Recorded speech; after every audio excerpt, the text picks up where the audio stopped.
So in the middle here is 104.8.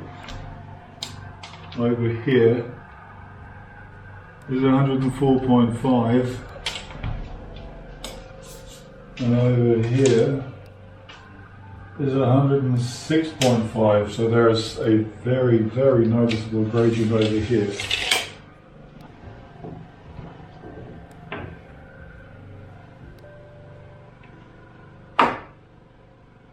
Yeah, definitely out of true. Looks like this has 0.5%, maybe 0.75% of gradient, so definitely out of work. So I'm going to work off of obviously my my smallest measurement, 104.5 over here, and actually so it is not too noticeable where it's sitting flush with the window case over here, and it sticks and then falls away, falls down by more than 1 centimeter over here. I think I'm going to bring the overall height of my workbenches down to 104. That's probably the best course of action. At least then I have a little bit of a lip, but at least there's going to be a little bit of a lip everywhere, not just where it's really out of true, but everywhere. Over here as well as on the other side, just for consistency. I think that's probably the best option. So with those measurements, let's figure out the timber lengths. So the overall height of the workbench that I've determined for myself is 104 centimeters. The tabletop that I want to use is 18mm plywood, so that's 1.8 centimeters that I have to subtract off the total, and that leaves me with 102.2. The timber that I'm using is 4 inches, which means it's not actually 4 inches, it's less. 4 inches would be about 11 centimeters, 1 inch being 2.54. Of course, it's not that, it's only 9.5 centimeters, or 95 mils. So I have to extract the thickness of the top beam that the worktop is going to rest on, which in turn is going to sit on a leg standing up. I have to subtract that thickness, so 9.5 centimeters off, and that is 92.7. So that is the table length right there. 92.7.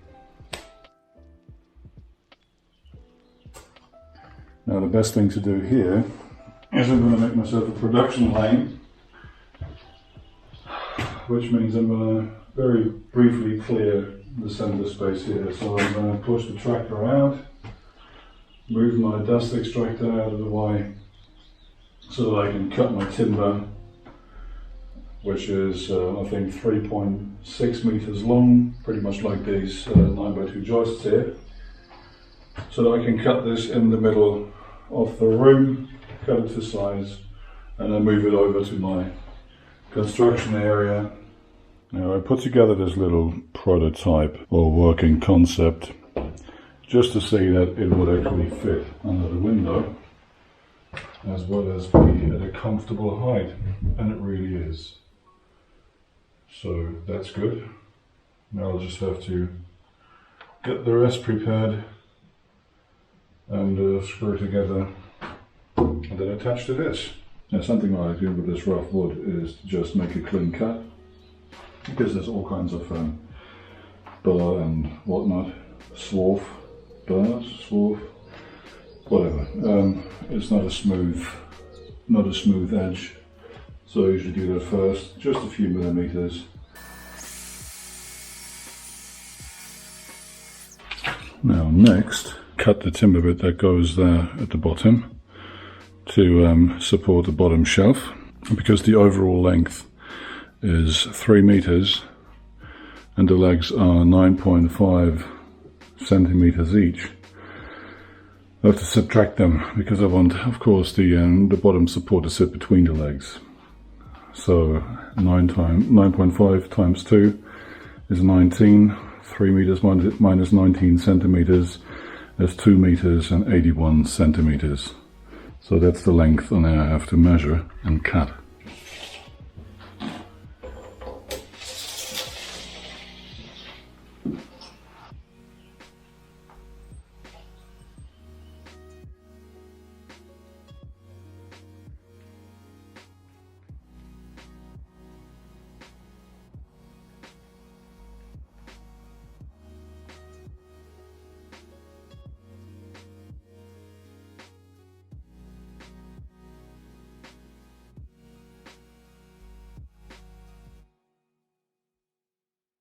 This is almost like a breakfast bar. A nice solid 3 meters. It even takes me like a good 4 to 5 steps to walk past. And then it's going to come out to about here. There's a ton of storage underneath, and then even more storage for stuff like on the floor under the bench. I probably have to put in some flip up bottom. But I'll get to that. So whenever I put the plywood sheet at the bottom, there's still going to be 20 centimeters of storage space on the floor under this thing. So that's a lot of storage. And currently the plan is to build another one of these on the other side. So that should almost take care of all of my shelving storage needs, I think. Volume wise, it should definitely be enough. In any case, this is the first of those frames. I have to build another one, and then I have to link them up with cross members. Okay, so now I've got 2 of these slapped together. I still have to join them. But I've now placed the second one so that they make up about a 60 centimeter deep bench, and for my dimensions, for my arm length, etc., this is perfect. So this is a fairly deep bench, and I still can comfortably reach everything that I could possibly place on this. I can also still get to the window without having to stretch too much. So yeah, this is a proper me-dimensioned workbench. But I've just said it. The overall depth of this, or the total depth, is supposed to be 60 centimeters. I know that these 4x4s here are 9.5 centimeters. Times 2 is 19 centimeters, and 60 minus 19 is 41. So the cross members that go between here have to be 41 centimeters long. Now those cross members, I can make off the offcuts. Now each of those 4x4 beams that I got is 3.6 meters long, and since the maximum length that I need for the top beams of the workbenches are 3 meters, I end up with 60 centimeter offcuts. Oh yeah, actually this is an 80 centimeter offcut because this is from the bottom piece that's only 2.81 meters. In any case, I don't think it's enough to yield 2 41 centimeter pieces. And no, it's not. It's 78. The good thing is I have 2 of these and 2 of those, and I can make 41 centimeter pieces out of each of them. That's going to be my cross members. Now I might be mistaken, but I think this saw should be able to cut 2 of them, 2 4x4s in one go.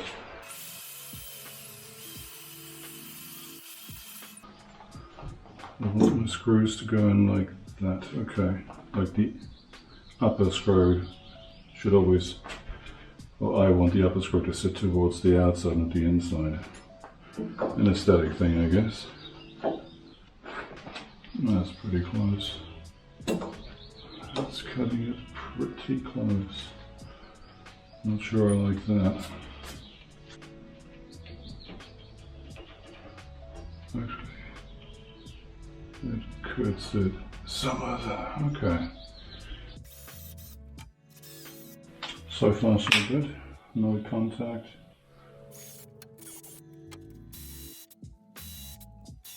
Now, I have a rather cheap idea of how to keep that cross member in place.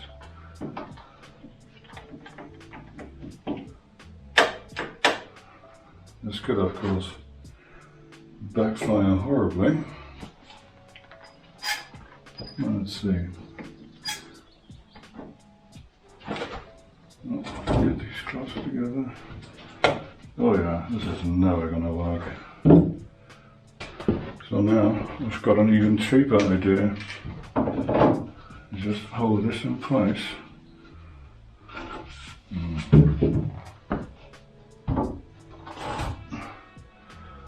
Only with this clamp here. See how that works. Pretty well actually. But the angle on the other side is all wrong. So I have to position the big pieces correctly first for this to work. So the first of these went in without a hitch. I'm just going to bang in the second one.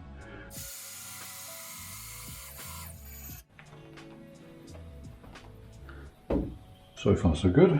Now I'll just do the other side. And then I can take this clamp off.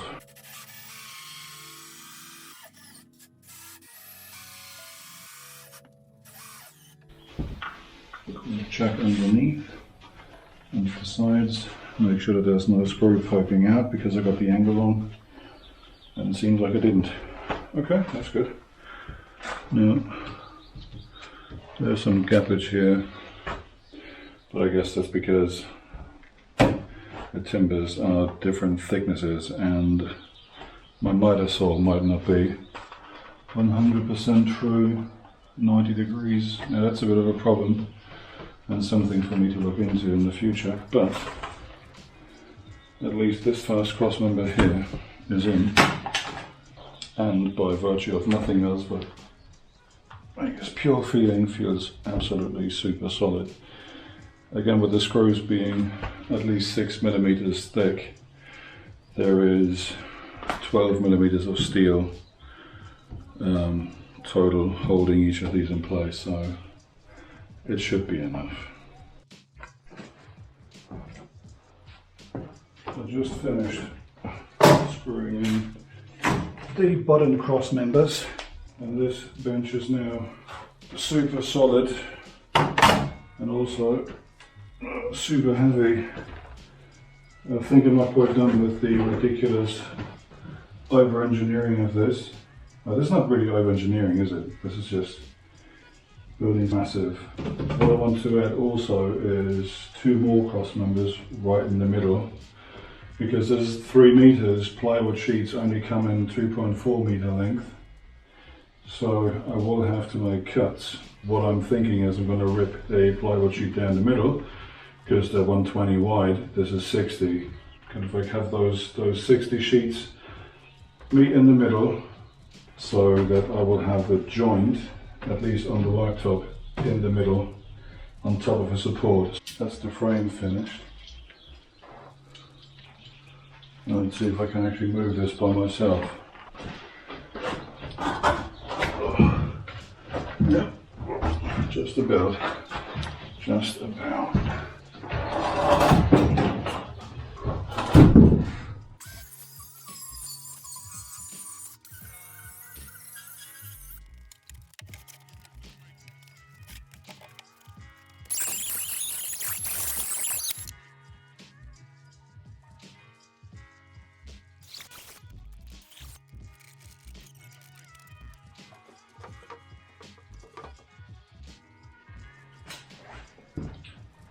So this is how far I've come with the second workbench.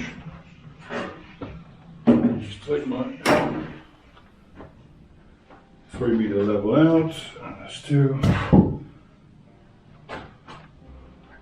So I've built this in a somewhat different order. Built the pairs on the sides first and then put in the long beams.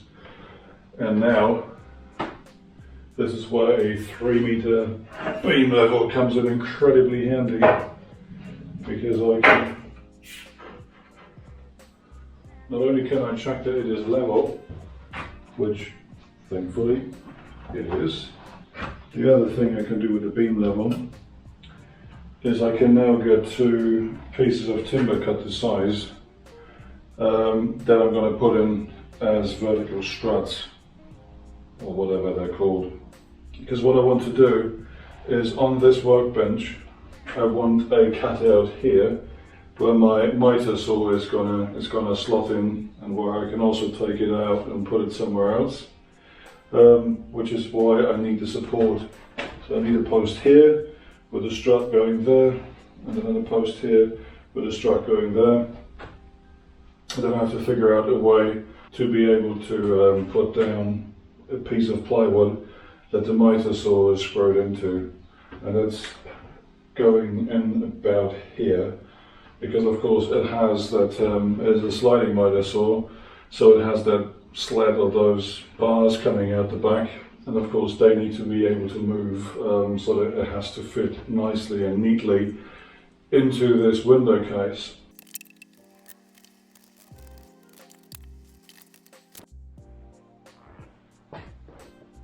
Now it's coming more into the shape that I want.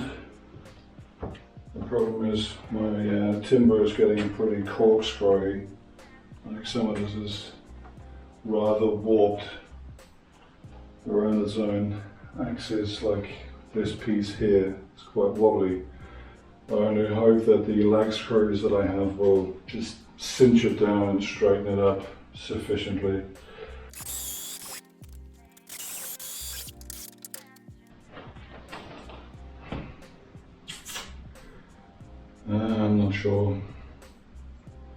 I'm not sure that screwing this in is the best idea right now.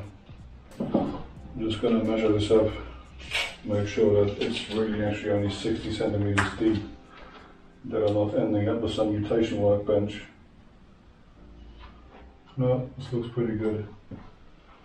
It's 60.2, is it? Yeah, thereabouts. So I might nip a bit off this guy. I mean, but this is exactly 9.5.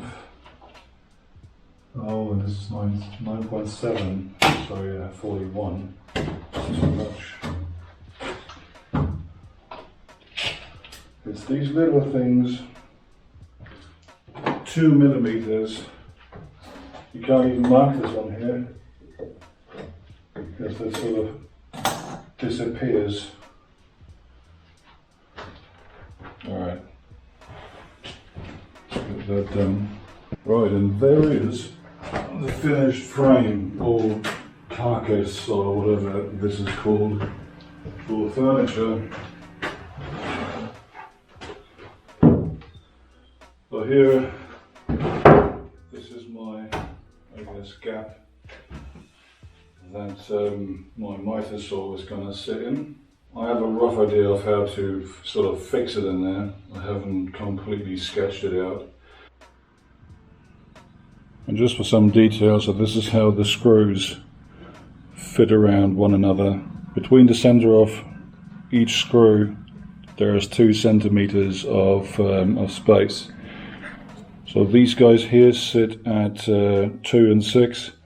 And these ones here at 4 and 8 if measured from here. That's all pretty neat. Further detail is the lengthwise oriented ridge beams or whatever. They always sit on top of the legs, not between. And then these cross members here, they sit between, I guess, the long beams. So that's how I've put this together. And then I have some struts just down there to help fix down the shelves and keep them from sagging or bowing in. And this is really so strong that I can stand on here without any issue. There's no sag, there's no creaking, even if I put my 120 kilos on there. For my mitre saw station, what I want to do here is I want to use these mending plates, I think they're called. I'm going to use those and screw them in here.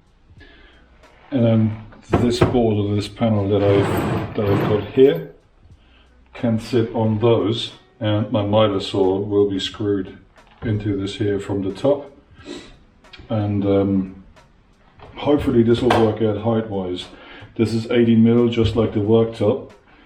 This is 9.5, and the mitre saw is also 9.5 centimeters in height, so it should sit nice and flush with the worktop. Well, fingers crossed anyway.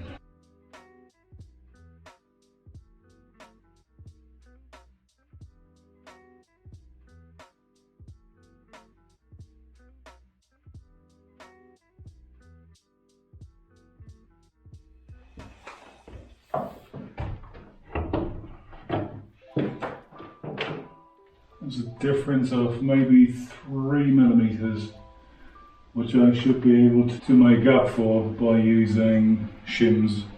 So if I do that with all 4 of the fixing points, that'll bring me up to flush.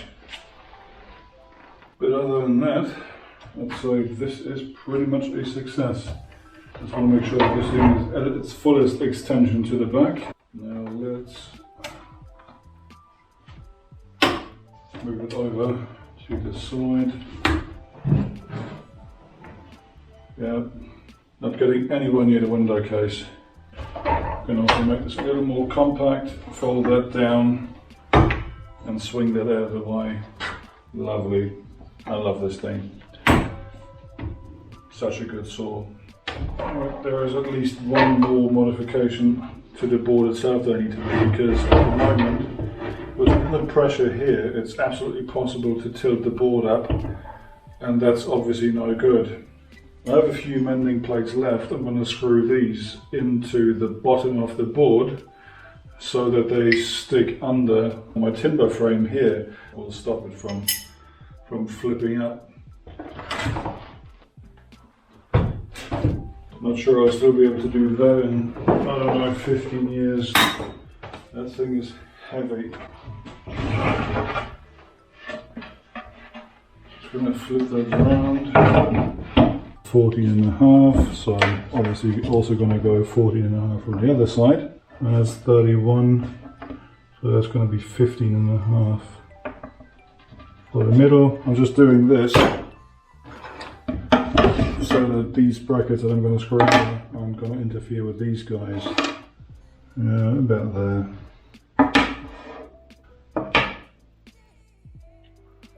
Now I've got myself some extra small screws specifically for fixing things into plywood, 4x60 millimeters, and the board itself is 18, so it shouldn't even get all the way through, especially not because these brackets themselves are 2, if not 2.5 or even 3 millimeters thick. See, these are Torx heads.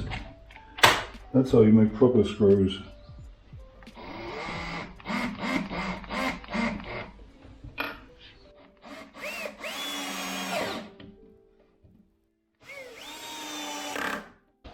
Alright then, moment of truth. Flip this around.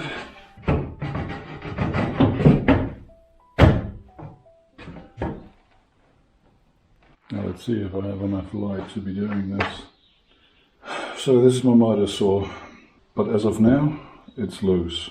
I want to anchor it into the plywood board, and I don't just want to bang in some screws and then call it a day. I'm going to put in insert nuts into the plywood sheet and machine screws to hold my mitre saw. So I'm just using a normal deck screw to make an imprint, an impression there,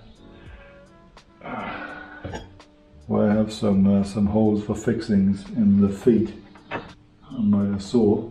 That should do it. The ones in the back I can access freely. It's just these that are impossible to drill in because of these plates here. So hopefully I've made a clear enough impression that when I move the mitre saw out of the way, I can still see them and drill into them.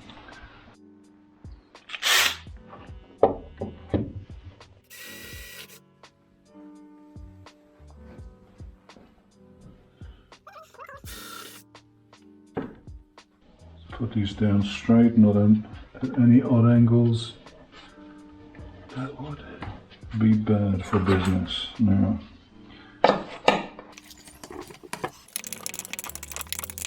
And this just makes me think, if there's ever a time when I have to dismantle the whole workbench, I obviously can't put in leg screws again because now the inside where they would go is chewed, but I could theoretically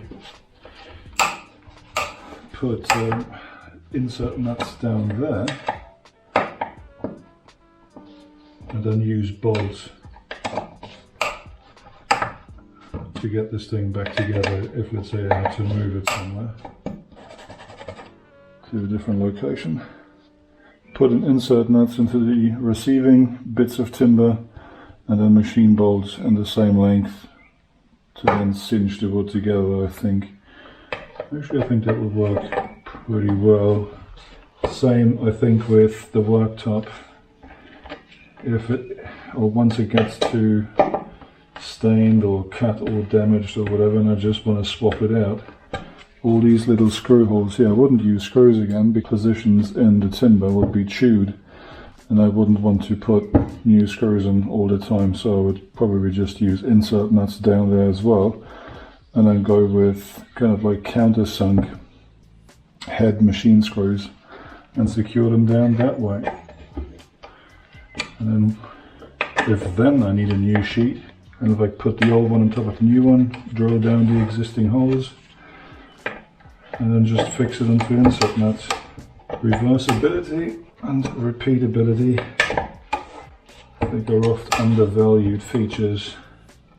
The work surface of the miter saw sits just an idea lower than my worktop, and I probably want to have it sit flush. Now, up you go.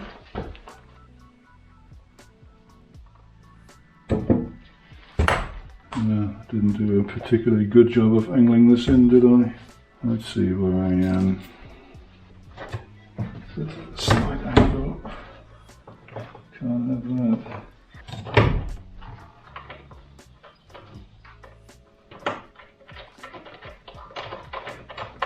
Okay, now it's going in. I probably want to check what my level is.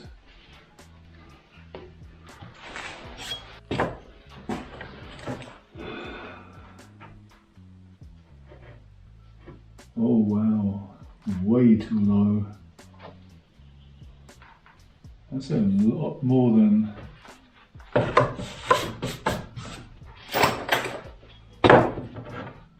That's a lot more than 2 mils. That looks like it's sitting lower by another 3 millimeters at least. So I need to rethink that strategy. Pull the 2 millimeter shims out and put in 5 millimeter ones. Here's hoping that's gonna work.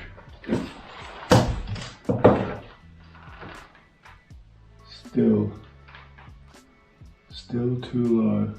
Unbelievable. I guess the good news are that the screws seem to be long enough. That one sits very nicely. Nice and smooth. Who would have thought that? I think this is an IKEA. Small little Allen wrench.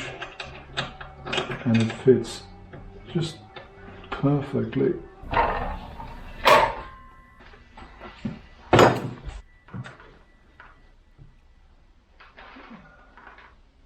Still see a little bit of light through there, but it's, in the greater scheme of things, it's not too bad. It's maybe 0.5 millimeter.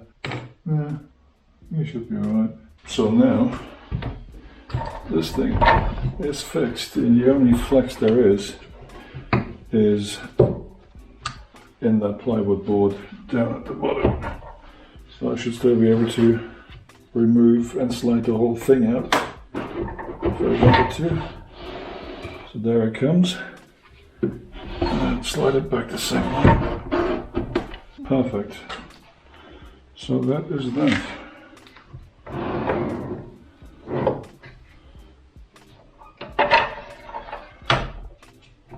my little mitre sort of station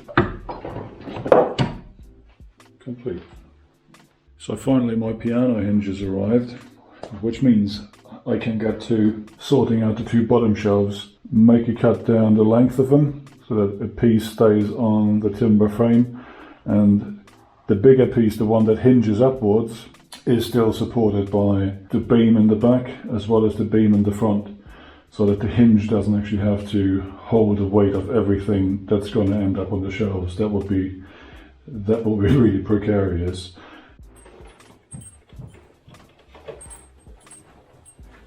Right, now all of the stuff's gone, and I have a little doggy sitting there. Come on, doggy. Come in. Good boy. Okay. Sit. Good boy. Stay.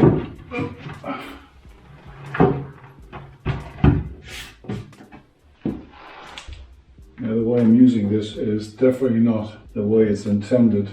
Fairly certain that the cut edge at the bottom is reasonably square. There we go. So that's going to be why I'm going to be feeding this thing into the table saw. What's the worst that can happen?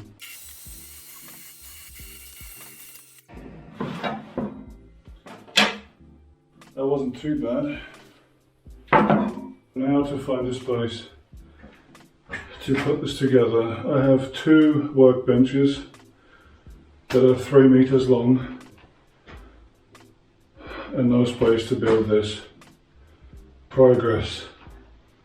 Now the screws I'm going to be using are really small. I think they are 2.5 by 16 mil. So 2.5 millimeters thick or thin and 16 mil long. That should not have come up the way it did. Well, maybe the camera didn't even capture it, in which case everything went fine and I made no mistake.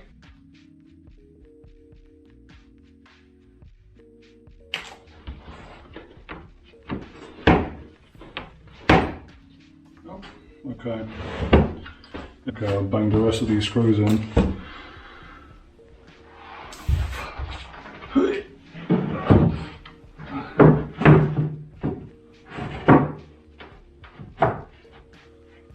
I'm putting 1mm shins all around it just to make sure that the damn thing isn't catching on anything.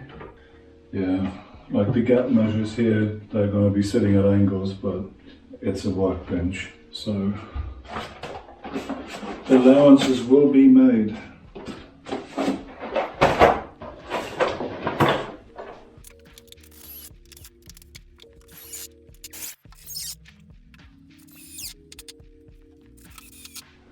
Absolutely perfect.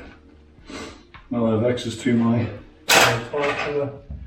Anything else that's big and clunky that I want to store somewhere out of sight, but still within reach. Nice. And I've done this one as well. I'm quite pleased with that.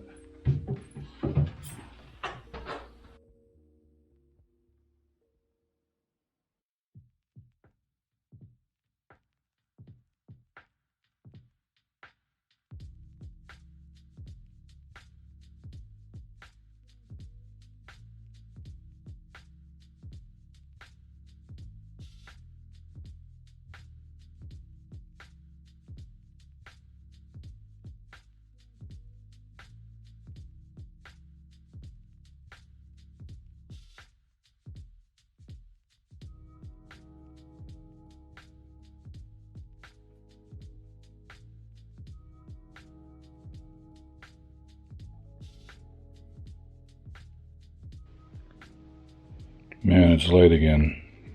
Anyhow, while I'm here, so with the floor painted, it's probably a good time to show why I built the bench the way I built it. Excuse the mess. That is currently the top of my workbench, but it is thus because I have fewer of these boxes and all those things, the clamps, the tools, all that stuff is meant to go onto a French cleat tool wall that is here, which I currently don't have because I don't have a wall, which I don't have because the final joists aren't in, which they're not because the old joists are still in, which they are because I have other priorities at the moment.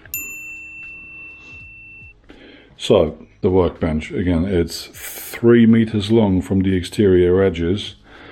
I'm using 4x4 for the posts or for the legs, whatever, which leaves 2.80 meters on the inside. These are euroboxes, 40 by 60 centimeters. So if the inside here is 280 centimeters divided by 40, that is 7. So I can fit the width of 7 of these euroboxes into the inside of my workbench. And what I have in there is just stuff that I don't need as regularly as other things. Hand tools, etc. I'm not going to put in there. Other things like, for example, and I've labeled these with a label machine. Yes, I'm that type of person. Cables and leads, spares for the vacuum cleaner, tiling accessories, trowels, etc. Switcher sockets and backboards, and so on, so on. And also, this is the paint I chose for the floor. Eurobox. Paint for the floor. Eurobox. See what I did there? It's just all done with a certain aesthetic in mind. Mind you, this is still just a functional workspace. But when this is all done and the tool wall is housing all the tools, this is supposed to be neat and tidy. Everything that I don't use regularly stored in these boxes, which again are stored inside the workbench. And it's just going to be hopefully a really pleasant place to work in. I thought while I was in here tying off some things, I'll just quickly turn on the camera to have this in so that I can finish this video, which I suppose now is finished.